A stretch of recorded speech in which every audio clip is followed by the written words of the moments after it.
Welcome back to He Heals Podcast. Today, I can't believe it. It is the last episode of season 3, and I brought on my boyfriend, Devon. What's up? I feel like it's a tradition now. I have to have you on the end of every The season. finale of each season. Yeah. It's a good finale.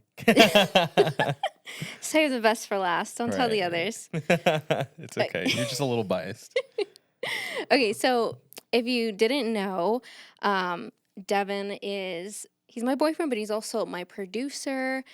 He's helped me with so much. Honestly, like, He Heals Podcast wouldn't, like, I probably still would have started it, but it wouldn't be what it is. It for sure wouldn't be a video podcast if it wasn't for you. So I thought it'd be cool to have you on to talk a little bit about the making of He Heals Podcast, the journey of how we got here. So, story time. Gosh, what year was it? I think it was 2020. Maybe, yeah, 2020. And I was diving deep into my relationship with God. I had a spiritual mentor, and I was doing a lot of writing. And my mentor actually encouraged me to start a blog. Now, like, the heyday of blogs is kind of like long past. But that was definitely like the catalyst to get me out there, me like sharing what God was doing in my life, sharing my heart, putting something that I created out into the world. So that was kind of the start of it. But then, I don't know, I guess like, not that my heart wasn't in it, but it's like, just like blogs, like they're not really it anymore. And everyone is doing podcasts. That's like the big Right. thing. Or Literally. vlogs. And Video yeah. versions. Yeah, that too. And it's like everyone, your mama, your grandma is starting to podcast because like it's the thing to do. And like, why not? And so it was on my heart to start a podcast. And we started dating in 2020. And I feel like it was an entire year. I was kind of just sitting with this idea of like, man, like I have this vision. God's put this on my heart to tell my story, to get this message out. And the main platform that everyone's listening to podcasts. But yeah, I kind of sat with that for a while, like I said, like a year, because, well, one, I honestly didn't know where to start. Like that was way out of my like comfort zone, but also like just scope of knowledge. Like I don't know how to start a podcast. What's really cool is that there are apps available that are super user friendly, where you can literally do everything for your phone. I don't want to get too deep into that, but anyways, so we started dating, and do you remember when I told you about? I do. I don't remember when exactly, but it was pretty early on. Yeah. You just like mentioned, I think it was just like while we were still trying to get to know each other, I had a question like what is like something that you want to do or that you've always wanted to do? Because you already started your blog before we started dating. And you were posting that still every like weekly. Yeah, I was weekly. pretty consistent. Yeah, and then you're like, just throwing out that idea. It was still like just an idea or a dream. Yeah.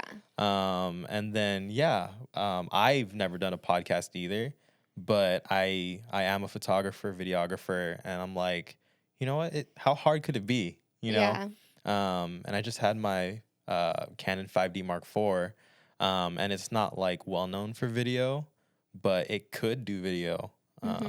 But yeah, we just like. Yeah, I actually remember like the exact moment that I told you, because it's vulnerable to share like a dream. It's vulnerable to share, something that's been on your heart. Like I don't know, it could be considered like a fantasy for some people. Like, man, like I wish I could do this thing.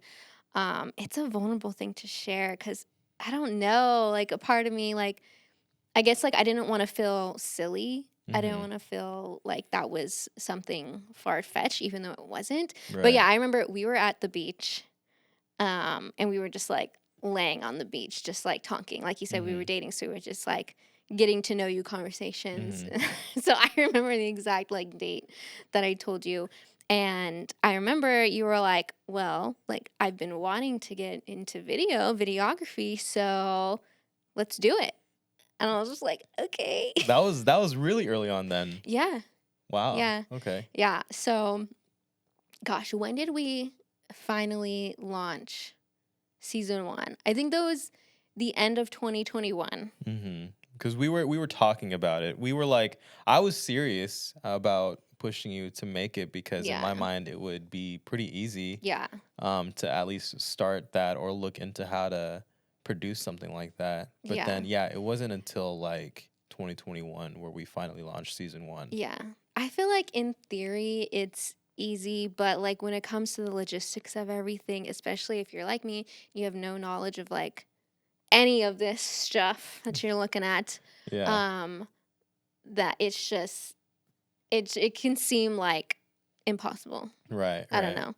Uh, so yeah, I want to talk about a little bit of what that looked like starting. Sure.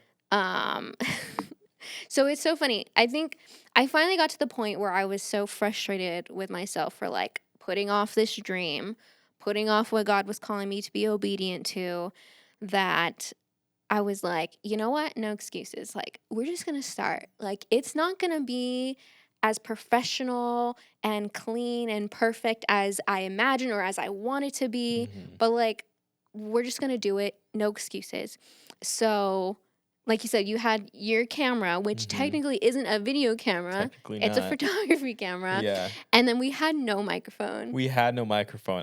That's like, well, we had one, but we didn't really like know how to produce it or whatever. I was still looking for like an interface to plug it into my laptop and everything, but I was in more of a mindset of like, let's just use what we have, Yeah. you know. We literally used my iPhone, the voice memos. We did. We set up my camera, and then I was like, you know what? Phones are really high tech nowadays. And, when I record voice memos for like, because I do music as well, just for ideas, like the quality is pretty good. So literally, I don't know if we have a picture we can pull up, or Yeah. like you guys can watch season 1 as a reference from like season 3 compared to season 1. But we Yeah. literally set up my camera and then we had her phone just like in her lap on voice Mhm. memos. It's so funny. And I think at the time it was like it was pretty decent. yeah, But now if you compare, if you like pause this and go watch something from season 1, it's it's so drastic. different. Yeah. Same location, same everything. Well, except for the cameras and we have these mics now. Yeah. But yeah, we were pretty proud of what we could accomplish with what we Yeah. had. Yeah. So no excuses. No, yeah, I'm very adamant to anyone who's like telling me about whatever dream they have. They want to start a podcast, they want to start whatever. I'm like, no excuses. Like, just do it. Just start, even though it's messy, even though it's not as perfect. If you're waiting to for it to be perfect or for you to feel good enough or to you to be qualified enough, like you're never gonna start Right.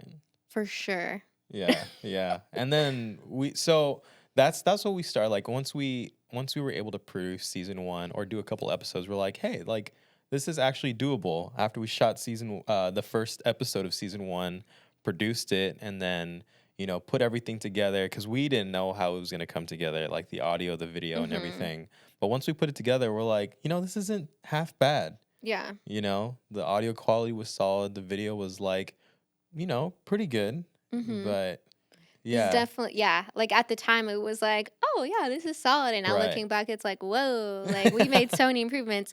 So the next season, we finally got the Mics. microphones. Yeah. I don't know at what point you got your camera. Before this season.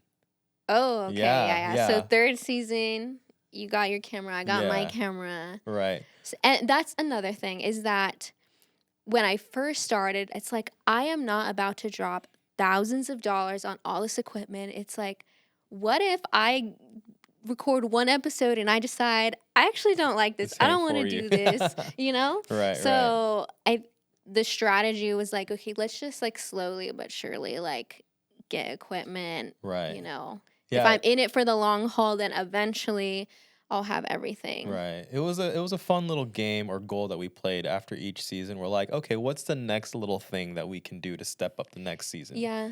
Yeah, and even I remember because season one was just you, but then Mhm. season two you brought on guests, Mhm. which also brought on other challenges because we could just use one camera, but we had three angles. Mhm. So we have an even more ridiculous setup where we had my main camera, but then we had those extension gooseneck arms that had our phones Oh that had the yeah. other We were angles. recording We on our record, yeah, we were iPhones. then recording. We're like, let's just use our I iPhones forgot as about video that. cameras because we had the mics. Hey, but it's actually pretty good quality. You Yeah. probably can't You tell. probably can't tell, What but was that was that season was in season 2? two. If you look Yeah. back season 2, I don't know. I don't think you can really tell. Right, right. No excuses, people. No excuses. Honestly. Yeah, if we could find the BTS, because we have a couple pictures somewhere, Yeah. we'll show it if Yeah. possible. But yeah, that was Yeah. definitely a journey. Yeah.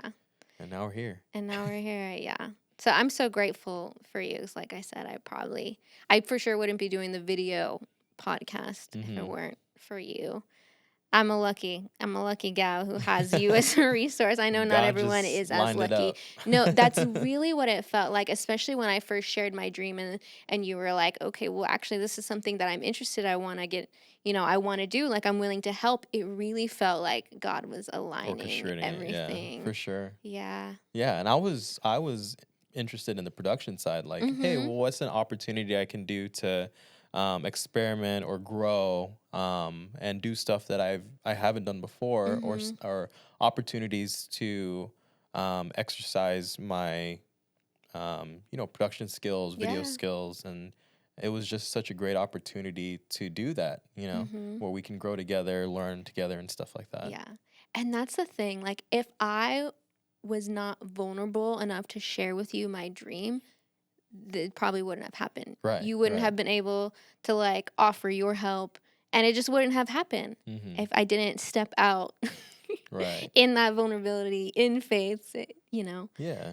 That's kind of cool to think Yeah, about. because that is definitely a vulnerable thing when you share something that you've been wanting to do or a passion that because I feel like it's the fear of being judged, especially Mhm. if you're not close to the person or you're still getting used to or getting to know the other person. Mhm. It's a very vulnerable thing to do, to share those kinds of things. Because Mhm. I could have, on the other side of things, I could have been like, this girl's kind of lame. She wants to Yeah. do a You could podcast. have laughed What at is this? Yeah, me that and could have just been the start and end of the relationship right there. But that is true. yeah. Okay, so I also, because this is related, I Hmm. also wanted to bring you on to share a little bit about your story. Um, because you also have, I don't want to like spoil anything. Yeah. Yeah, so you already know what I want you to share, so I'm just gonna have you share it. Sure, sure. So, I guess we can rewind a little bit and I can explain more of my personal journey in my career. So, in college, I was going to school for pre med. I wanted to be a doctor. So, I went to school and I got my degree in healthcare with an emphasis in biology.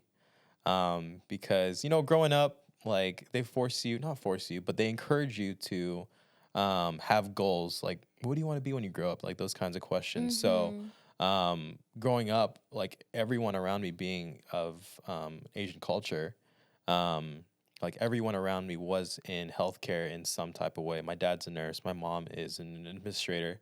So like I just kind of defaulted into that. And I liked healthcare. But like the more and more I experienced it, I worked in the ER for a bit. I was a phlebotomist. Um, but I was always doing something on the side for fun, for like my passion. So music has always been a big part of my life. And then early on, before high school or in high school, my aunt introduced me to photography. So Mm-hmm. that became another passion of mine, and that's always been like just things I did as a hobby, things I did for fun. But as I progressed in college, I started establishing myself more in those industries. I started playing for church. I started getting connected.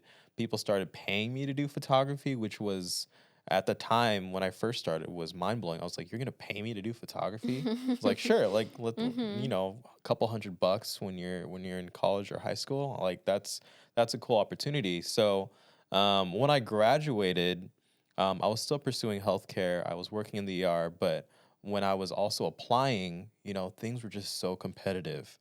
Like that cycle that I was supposed to go into medical school. I think the people I was competing against, like that's like everyone had like straight A's. They were like the student council presidents, this and that. Mhm. And I had decent grades. I had A's and B's, but I just when I was talking to the counselors, I just wasn't competitive enough. So in that time of my life, it was very discouraging. Yeah. Um, but at the same time, like I was still being really like persistent, and I was like, no, I'm gonna accomplish this. But at the same time, when I wasn't even trying, I was getting opportunity after opportunity for music, for photography, for all of this. Mhm. So I don't remember when exactly it was, but I made the decision to take a year off after graduating, and I was like, let me just relax for a little bit, see what this music thing, this photography thing has in store for me. I'm like, Mhm. who knows? Maybe God is calling me in that direction. So I prayed about it constantly. I talked to my parents about it, but after graduating and getting your degree, like my parents really wanted to push me and encourage me, which I appreciated. But at the same time, I was trying to gauge what I was meant to do in life. Mhm. Um, and so I graduated, not to like give my age or anything, but I graduated in 2017 Mhm. with my bachelor's. And then so I took that year off from 2017 to 2018. And just opportunity after opportunity started coming to my lap without me even pursuing it. So I just felt that as a sign that God was kind of, nudging me a different direction for the time being. Um, so I made the choice personally to pursue that a little bit more seriously because I had my degree. I prayed about it. I'm like, if let me pursue this to see what the direction God is taking me towards, and see what He has in store for me. I have my degree, and if I need to change my mind later down the line, it's not like I'm starting from square one. I can Yeah. always apply to nursing school or PA school, and I have my degree, so it's establishing me in like it's kind of like a bookmark, you Mhm. know and then that 1 year became 2 years, became Mhm. 3 years, and then just opportunities like started being more and more abundant. But I just never really took it seriously. Like I prayed Mhm. about it, but at the same time, like I was always second guessing that career because Mhm. it was something I was always passionate about. But in my generation, it wasn't like something that was popular or common or sustainable or Mhm. even like stable. So that was the biggest thing going into that decision. So I don't know how much you want me to go into that. However much you want to. Okay, so earlier this year, well, I guess last year, I made the conscientious decision to go all in, like 110% to like, Mhm. let's make this something. Yeah. We live in a country where there's abundant opportunity, and especially COVID, that really put things into perspective. It's like, the whole industry, music, entertainment industry, you guys all know, like that industry shut down, and that Mhm. was a wake up call to me because I'm like, oh shoot, like I wanted to pursue this, but now what? Like Yeah. there's no opportunities now. So I'm like, well, I guess I have to go back into healthcare. So Mhm. that was a really scary time for me. But when things started lightening up and there was even more opportunities before because companies and people saw the need and the value of content creation, there were actually more opportunities after COVID. Mhm. Um, so it wasn't until last year where I decided to do like a complete dive in, of like this is what I want to do. So earlier this year, I started my company, Fretted Films, Mhm. officially, Yeah. saying to it was mainly a statement to everyone or like making the announcement that this is what I do or can do for a living, Mhm. and this is the direction I want to do Yeah. for myself. Yeah. So it's been a couple months, and I'm still growing. I'm still starting things, Yeah. but yeah, let me adjust this mic real quick. Oh, you're good, dude.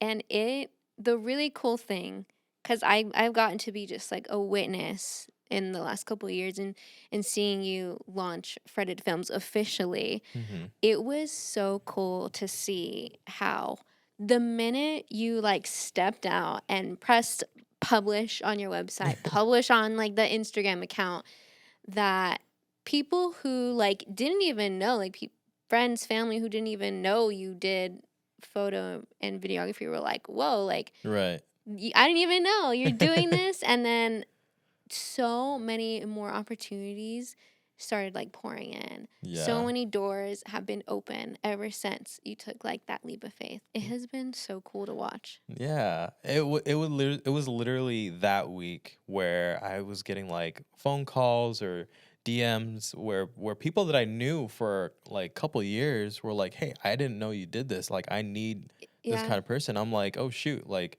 yeah. So just being intentional and taking that step of faith and praying about it and just Mhm. being really open minded and obedient to like the signs Yeah.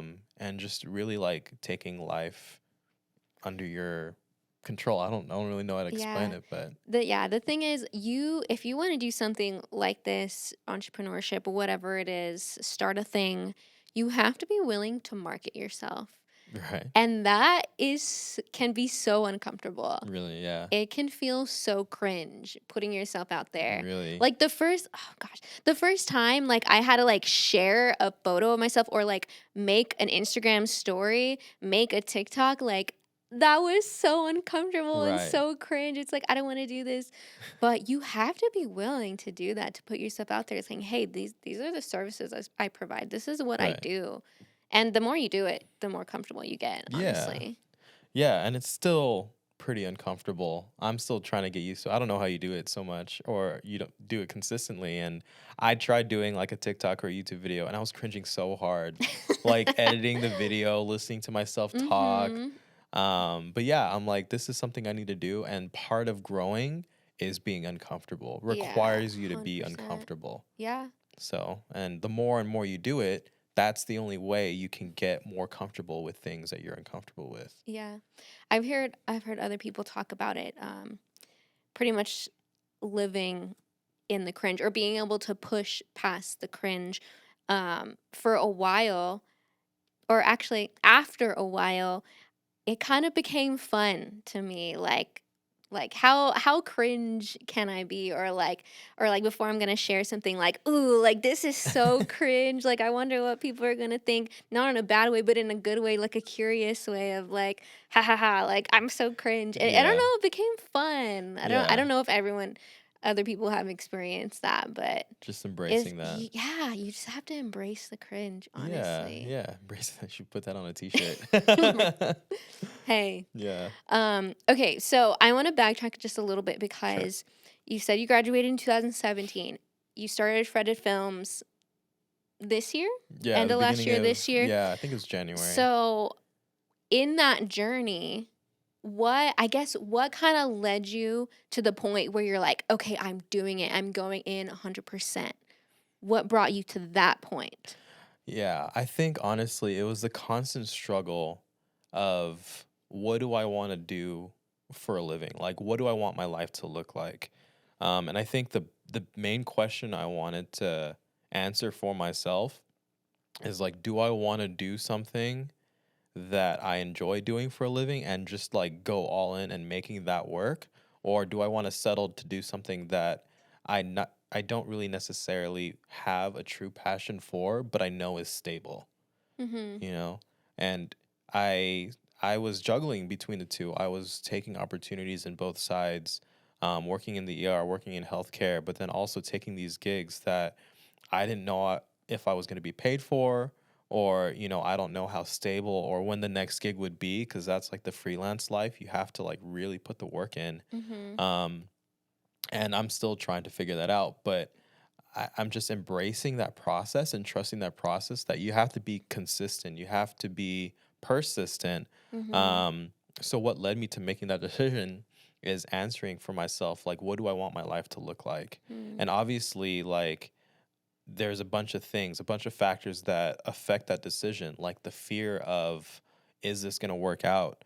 And I feel like what helped me with that decision is just like that constant conversation with God, with people that I look up to, that I respect their opinion.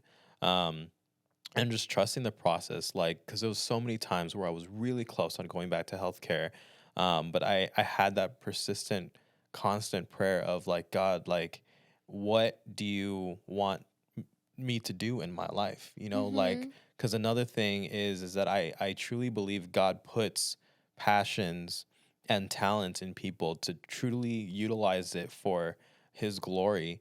And one of the main things that I wanted to do was use like my talents in music, my talents in video to help people, to help in ministry. So we're currently at my church right now. So shout out to Crosswalk, where I've been working here for the past like 7, 8 years Mhm. as one of the music directors.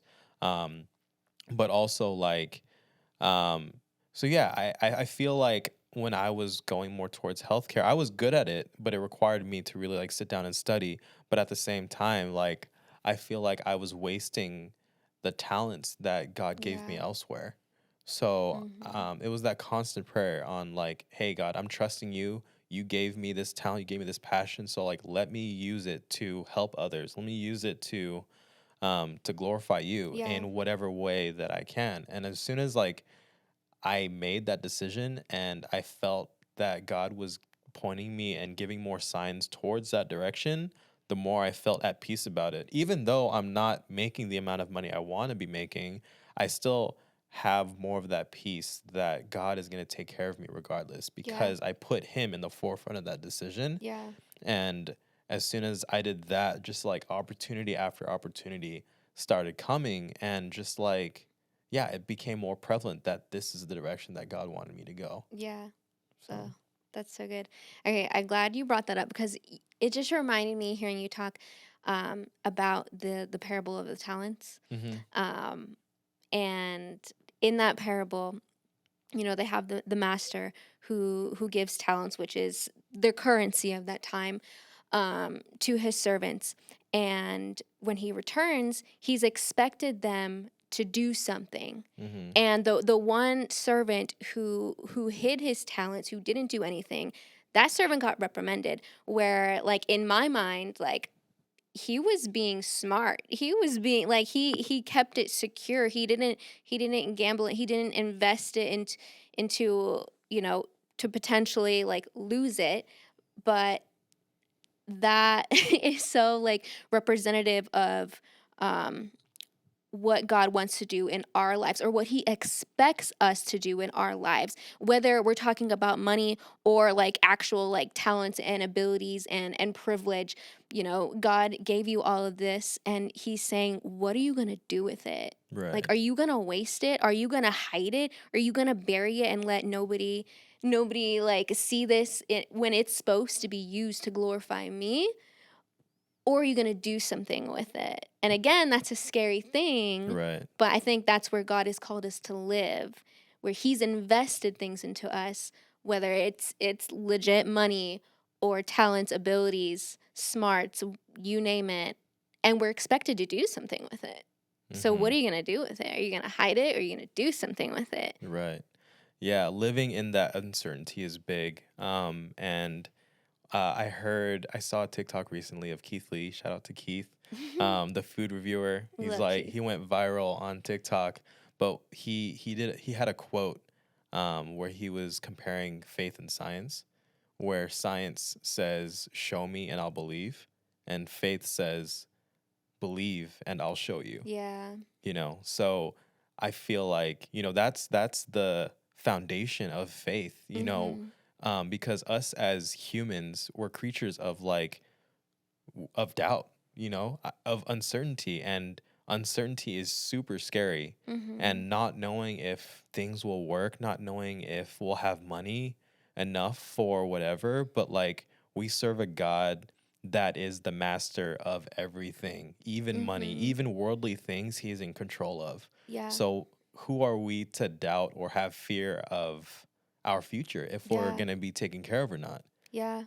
So if we truly devote our lives and talents to using it for the glory of God, I Mhm. truly believe that he will take care of you. You might not get the answer you want right away, but if you are persistent and you Mhm. are firm in your faith, God will provide, Yeah. you know?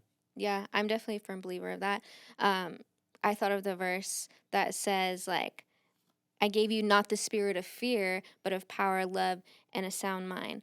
Or another version says self control. And so, like, what that says to me is that God does not give us fear. God does not give us doubts. Those things are not of Him. And if we are letting those things hold us back from the things that He is calling us to do, then we're actually being disobedient to God. Hmm. Like, if that literally, if you are not obeying God, that means you are being disobedient to God, which means you are in sin. Bro, when someone told me that, I was like shook. Yeah. I was like, hold up, what? But it's true. And I don't want it to seem like I'm preaching like prosperity gospel, but I've seen it in my life and I've seen it in your life where when you step out in faith, when God is calling you to do something and you actually do it, you are obedient, he shows up.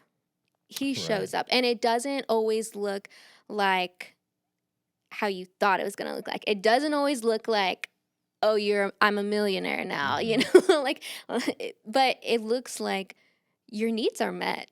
You have Yeah. everything you need. You might not have everything you want, but you don't, but you have everything that you need. Right, right.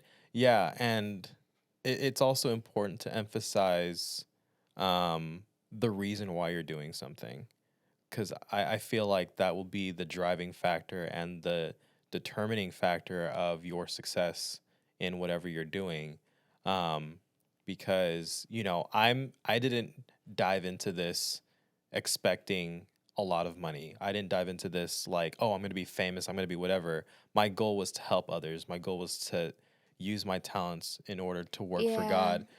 So and the Bible doesn't say that if you listen to me, you'll be rich, but he does promise that he'll take care of you. Yeah. That doesn't necessarily mean you won't have a lot of money, but you will have all your needs met, Yeah. all the things that you need, Yeah.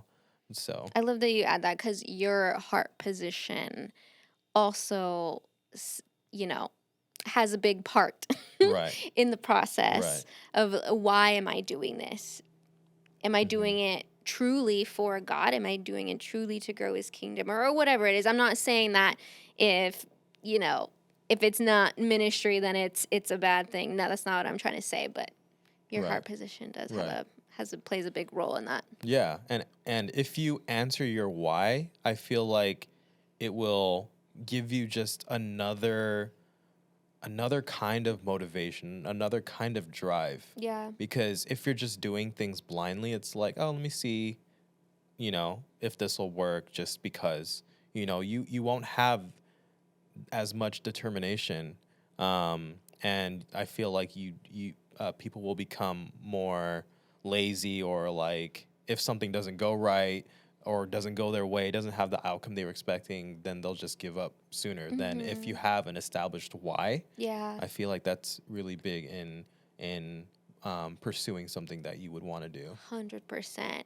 If you know your why, if you know your purpose, then that means you know the goal. You have a goal. You Right. have a destination. And if you have a destination, you know the direction you're supposed to go.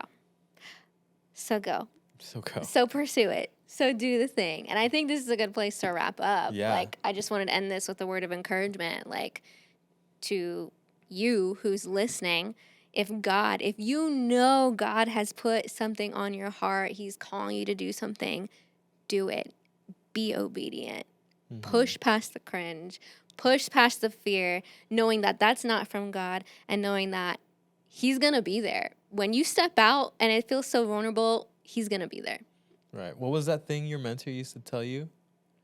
Oh, oh, do it hella scared. Yeah, Oh, yeah. 100. I feel That like that's super appropriate yeah, for this. yeah. That's a life mantra for sure. Cause, I saw I was gonna wrap up. Here I go. No, fear is a big thing holding me back. And I remember at this quick story.